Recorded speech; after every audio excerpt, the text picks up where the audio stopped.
Eu fui convidado pela Terezinha para entrar para a diretoria da instituição em 2013. E aí, exatamente no ano que eu entrei para a diretoria, a escola recebeu uma execução fiscal. Eu estava falando isso por causa dos detalhes da espiritualidade se encarregar de qualquer abacaxi, né?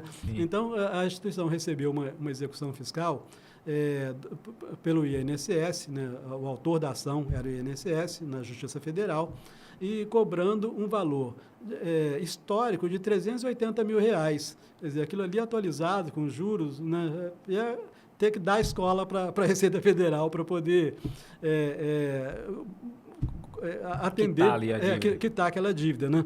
Bom, mas aí isso aconteceu 2 meses depois que eu entrei para a diretoria.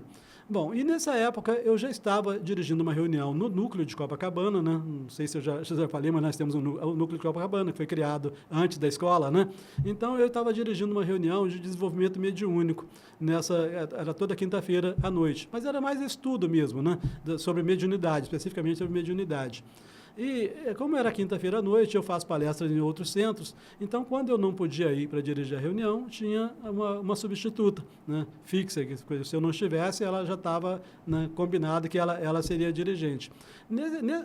Numa quinta-feira que eu não pude ir, aí apareceu lá uma menina jovem ainda, uns 17 anos de idade, com uma mediunidade espetacular, e que nós nunca tivemos antes qualquer médium com a capacidade, né, daquela menina, e não era espírita. Tinha mediunidade e não era espírita. Foi exatamente para poder conhecer, né, para saber até o que estava acontecendo com ela. Bom, mas então nessa quinta-feira ela não foi. Na quinta-feira seguinte, eu estava presente. E aí fizemos a reunião normal, né, com estudo sobre mediunidade, uns minutos no final para tentativa de psicografia, enfim. Aí quando terminou a reunião, ela descreveu, ela era médium vidente, ela descreveu o que ela viu no ambiente. Aí falou comigo, tinha aí do lado do senhor, um senhor, descreveu, né, as características, barba, etc., né, e disse que é colega do senhor, né, e pediu para eu lhe dizer, ela nem sabia descrever direito, porque era uma linguagem técnica, profissional, pediu para eu lhe dizer, para você prestar atenção num artigo, ou um inciso, eu não entendi direito, quer dizer, era linguagem de advogada, né?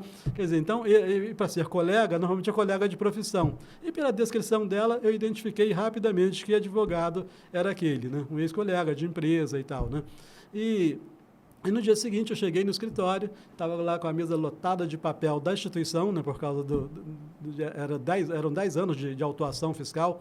Bom, aí peguei o rascunho que eu estava fazendo, à mão ainda, né, e me chamou a atenção um determinado artigo, inciso e tal.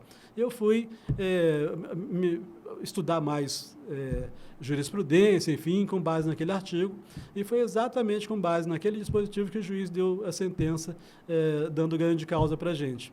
Né? Então, você vê assim, até numa situação dessa, a espiritualidade envia alguém para nos ajudar, e mais incrível, esse advogado, que pela descrição dela só podia ser esse, era materialista antes de desencarnar. Passou a admirar a doutrina espírita a partir do momento que me conheceu. Né? Então, ele até esteve numa livraria, comprou um livro, aquele Doutrina Espírita e 800 verbetes, ele comprou, fez uma dedicatória, me deu, antes de desencarnar. E depois de desencarnar, já estava ajudando lá a resolver o problema. O que você achou desse corte? Coloca aqui nos comentários a sua opinião sobre esse tema. Para ver o episódio completo, é só pesquisar Recomeçar Podcast Espírita. E caso tenha ficado alguma dúvida sobre a doutrina espírita, é perfeitamente normal. Procure ler as obras de Allan Kardec.